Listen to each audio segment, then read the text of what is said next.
চীন মার্কিন পরিবেশগত সহযোগিতা ও তৃণমূল স্তরে দুদেশের বন্ধুদের এক গভীর মর্মস্পর্শী গল্পের অবতারণা। ২৭ বছর আগে চীনের এক মরুকরণ নিয়ন্ত্রণ কর্মীকে নিঃস্বার্থভাবে সহায়তা করেছিলেন এক মার্কিন শিক্ষক। সেই সহায়তায় মরুভূমিতে গড়ে উঠেছে হাজার হাজার গাছের বন। প্রায় ৩ দশক পর সামাজিক যোগাযোগ মাধ্যমের কল্যাণে আবারও মিলেছে তাদের দেখা। পরিবেশ রক্ষা, মানবতা আর চীন যুক্তরাষ্ট্রের জনগণের আন্তরিক বন্ধুত্বের এই হৃদয়স্পর্শী গল্প নিয়ে বিস্তারিত জানাবেন বেইজিং সহকর্মী খংচিয়াচিয়া প্রেমা। উত্তর চীনের মরুকরণের বিরুদ্ধে লড়াই করা বীরাঙ্গনা ইন ইউজেন ২৭ বছর আগে তার বনায়ন প্রচেষ্টাকে সমর্থনকারী এক দয়ালু মার্কিন নাগরিকের সাথে অনলাইনে পুনরায় যোগাযোগে সক্ষম হন সম্প্রতি।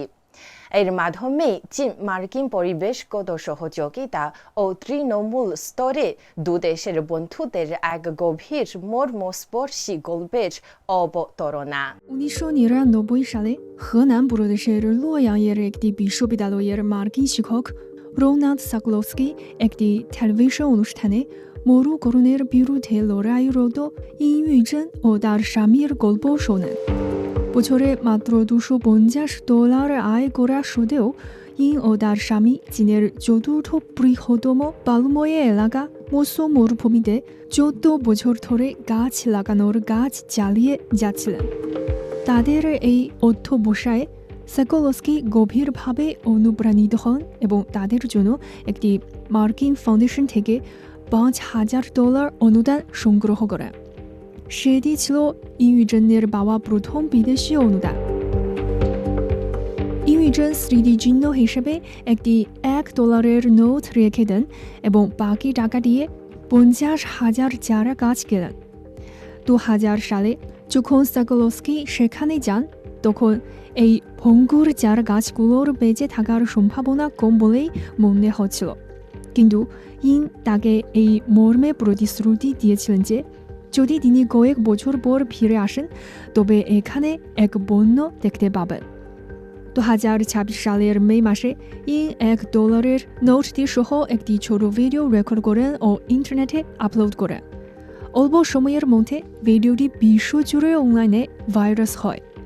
কয়েকদিনের মধ্যেই সাকলোস্কি শিক্ষার্থীরা যারা যখন প্রাপ্ত বয়স্ক এবং বিশ্বের বিভিন্ন দেশে বসবাস করছেন তাকে বার্তা পাঠাতে শুরু করেন।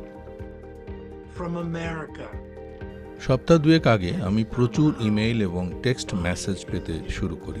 আমার শিক্ষার্থীরা যাদের বয়স এখন 30-এর কোঠায়, তারা সারা বিশ্ব থেকে আমাকে ইমেইল করে জিজ্ঞাসা করছিলেন, সাকলোস্কি, আপনি কি সেই ব্যক্তি যাকে চীনের একজন মহিলা খুঁজছেন?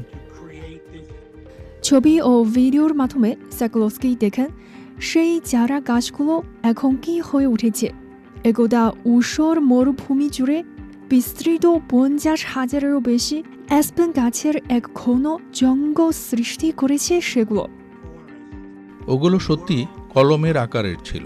আমরা মাটিতে একটা একটা গর্ত করে কলমের মতো ছোট ছোট চারা গাছগুলো রোপণ করতাম।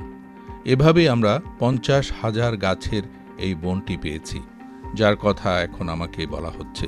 এটি সত্যি একটি অলৌকিক ঘটনা।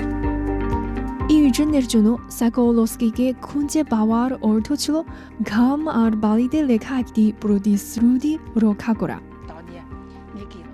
তিনি আমাকে $5,000 দিয়েছিলেন এবং আমি তা বাড়ি কেনা বা আরামদায়ক জীবনযাপনের জন্য অপচয় করিনি। আমি গাছ লাগিয়েছিলাম। তিনি আমাকে জিজ্ঞেস করেছিলেন, এগুলো কি বাঁচবে? আমি তাকে বলেছিলাম, কয়েক বছর পর ফিরে আসুন, আমি আপনাকে একটি বন দেব।